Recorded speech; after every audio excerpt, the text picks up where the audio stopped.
Mystère de la vie. Bonsoir maître, merci pour le cours de ce soir. J'aimerais vous poser une petite question. Quelle est la particularité du mois de juillet que tout le monde craint? Vous n'avez pas de problème, vous n'avez rien à craindre.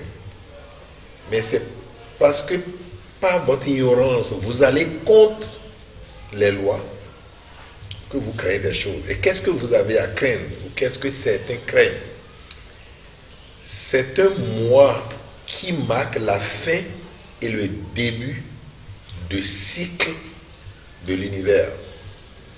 C'est-à-dire quoi? L'univers démarre par le 6 et finit par le 9.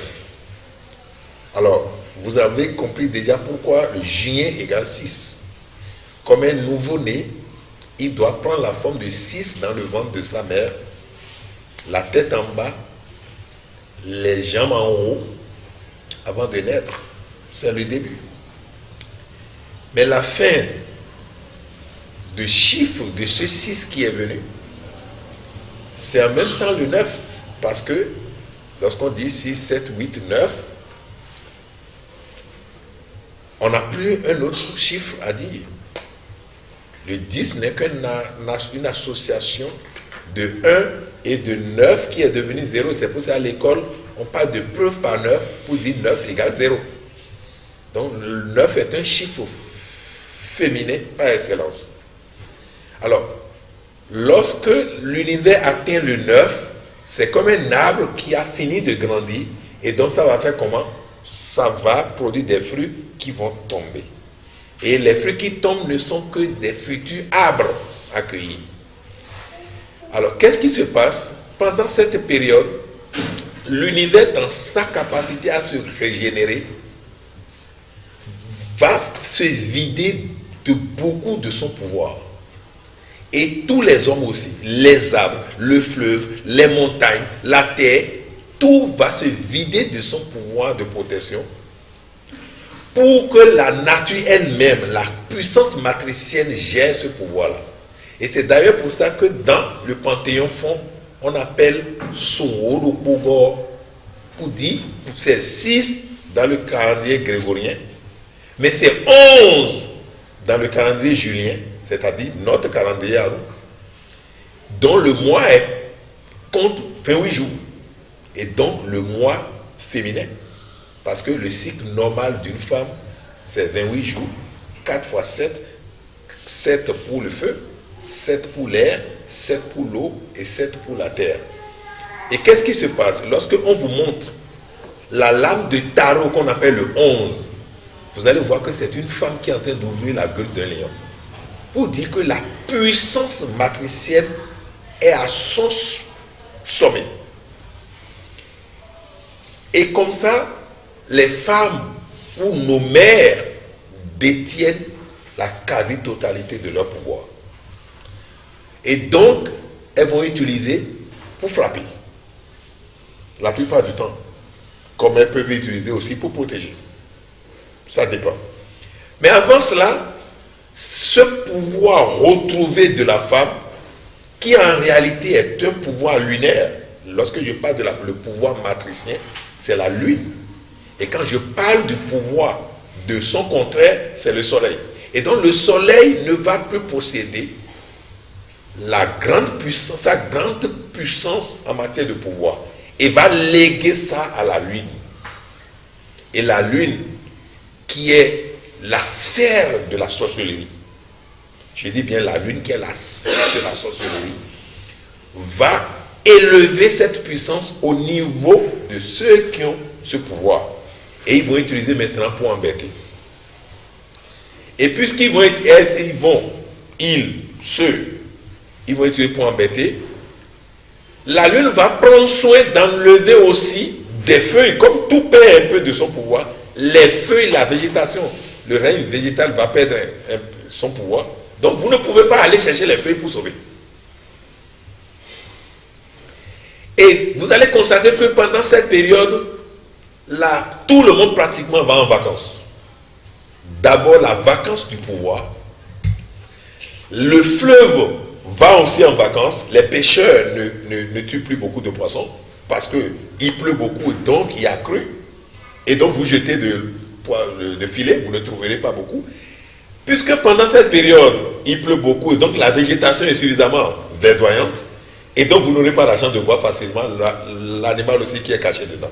Et donc, non seulement le règne minéral part en vacances, le règne végétal part en vacances, le règne animal part en vacances, le règne humain aussi part en vacances. C'est pour cela même à l'école, on a mis à ce niveau-là les vacances pour vous.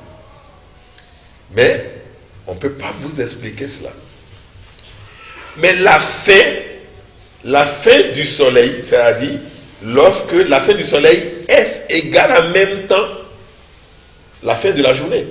Donc vous ne voyez plus le soleil laisse place à la lune, n'est-ce pas? Et donc, c'est en même temps la fin du soleil en même temps qui est en même temps la fin de la journée. Et donc le soleil part pour laisser la place à la lune, mais le soleil, la renaissance du soleil est projetée. Et c'est d'ailleurs pour ça qu'on appelle en même temps solstice d'été, la période où bientôt la lumière sera beaucoup plus en avant sur l'obscurité. C'est-à-dire 3 mois où la lumière va naître, grandir et atteindre son apogée. Donc, progressivement, le soleil va commencer par reprendre son pouvoir qu'il aurait légué complètement à la lune. Quand vous voyez la lune la nuit qui brille, en réalité, la lune n'est pas un astre qui doit briller comme le soleil. Tout ce que la lune laisse comme lumière la nuit, elle prend ça du soleil. C'est comme si vous avez votre batterie que vous allez recharger. Mais après, vous utilisez la charge qui est dedans. C'est ce que la lune fait. La lune prend la charge chez le soleil. Et maintenant, la nuit, vous avez la lumière qui vient. C'est la même chose. La lune prend le pouvoir du soleil qu'elle utilise dans sa capacité à imaginer. L'imagination est du domaine de la lune. Et le mot imagination veut dire la magie en action. Image et puis action. Image veut dire magie. Et c'est d'ailleurs pour ça qu'on parle de la sorcellerie, qui n'est que le pouvoir de l'imagination. Vous pouvez utiliser votre imagination pour créer quelque chose de bien, comme vous pouvez utiliser votre imagination pour détruire.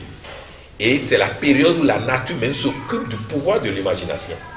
Et donc ceux qui ont ce pouvoir peuvent créer, puisque c'est pendant cette période-là qu'il faut faire les semences.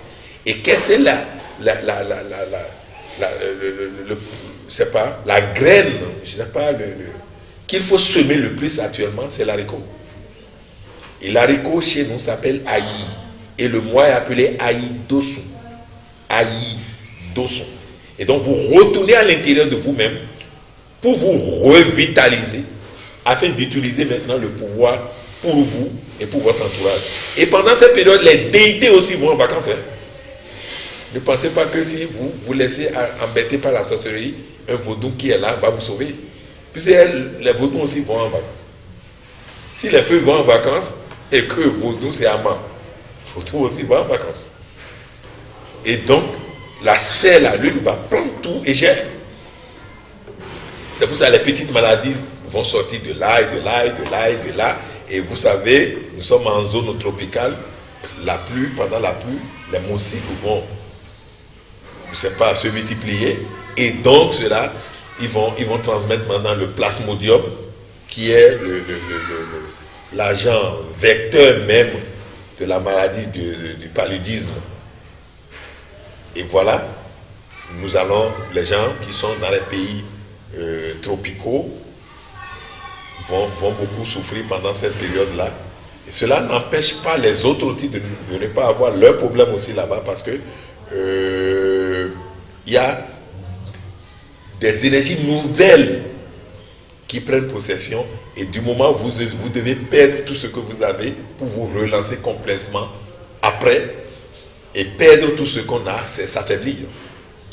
Et maintenant, arriver maintenant à reprendre tout, c'est devenir plus fort. Et donc c'est un moi qui dit, il faut semer. Et c'est d'ailleurs pour ça que vous avez mis la fête de l'arbre, non? Voilà. Et on dit il faut planter les arbres. Parce qu'on sait qu'en ce moment-là, il faut planter. Planter veut dire semer. Et semer veut dire mettre sous terre. Mettre sous terre afin que cela pousse. Et donc vos pouvoirs, les pouvoirs de protection, le pouvoir de cesser cela, tout ça là, sont semés aujourd'hui, sont semés dans ce mois, afin que cela pousse progressivement. Et vous allez vous constater à l'église, on va allumer un grand feu, c'est appelé la fête de Saint-Jean. Et Jean, c'est quoi? C'est pas Jean-Baptiste. Jean, c'est le dernier disciple qui aurait accompagné Christ jusqu'à la croix. Ça veut dire que lui, il a la possibilité, il a tout appris du maître. Personne ne va lui dire la finalité du maître. Si aujourd'hui on dit, Jésus dit tout est accompli, ce n'est que de la bouche de Jean qu'on peut entendre. Donc, c'est le disciple qui accompagne le maître jusqu'à la croix. Et vous vous souvenez, Jésus disait, femme, voici ton fils, et Jean, voici ta mère. Voilà les deux qui sont témoins de la crucifixion. Ceci dit, on profite de ça pour dire Jean est le porteur de la lumière christique et on fait un grand feu qu'on partage. On essaye maintenant, les gens vont rester autour et on prie. Et je crois en notre temps, vous pouvez prendre votre bougie et profiter un peu de ce feu, ramener à la maison, allumer et prier. Et je crois que nous sommes en train de vouloir faire ça pour le 19 prochain, renforcer ce pouvoir intérieur de chacun, faire en sorte que ce pouvoir soit véritablement semé dans leur âme, afin qu'ils puissent l'utiliser après, et aussi dire non à ces initiés de pouvoir mystique qui embêtent à tort et à travers. Nous allons leur dire non, par aussi des notions de la nature, puisque la nature a la clé pour tout faire, et nous allons lui prendre la clé pour nous protéger et pour nous aider à développer ce pouvoir et désormais à couler comme elle le fait à partir de ses lois et principes. Donc, à vous maintenant de profiter et de ne plus avoir peur, comprendre que c'est un mois d'intériorisation, c'est-à-dire que vous allez apprendre à réfléchir plusieurs fois avant d'agir pour rester un peu dans les normes, parce que si déjà c'est un mois où il faut punir, si vous avez des comptes, la nature profite de ce temps pour régler le compte avec vous. Parce que si vous avez piétiné des lois avant, il y a ceux qui vous sanctionnent. Et ceux qui vous sanctionnent, ce sont nos mères. Quand vous rentrez dans la Kabbale juive, les mères représentent Bina, qui veut dire la justice. Et quand vous regardez bien, leur image à l'église, c'est une femme avec les yeux bandés, une balance dans la main et une épée dans l'autre main. Donc elle ne veut pas savoir qui vous êtes, elle est prête à vous punir. Alors on vous punit par rapport à quoi? Par rapport à vos délits. Alors si vous connaissez les lois et vous essayez d'agir avec elles, vous n'aurez pas de compte, et donc personne ne va vous convoquer afin que la reine Athénis, qu'on a représentée par l'image dont je parle, ne va vous punir. Et cette reine Athénis, entre-temps, c'était aussi la déesse Isis, qui est prête aussi à punir, et ce n'est que la sorcellerie. Et donc, soyez droits, réfléchissez correctement avant d'agir, pensez positif, parlez positif, comportez-vous bien, divinement, et il n'y aura aucune loi qui va vous frapper, puisque vous êtes dans la loi. La loi ne va pas s'auto-flageller. La loi est la loi. Vous restez dans la loi, vous respectez la loi, et la loi vous éclaire. Vous piétinez la loi vous frappe. Merci Père profondément.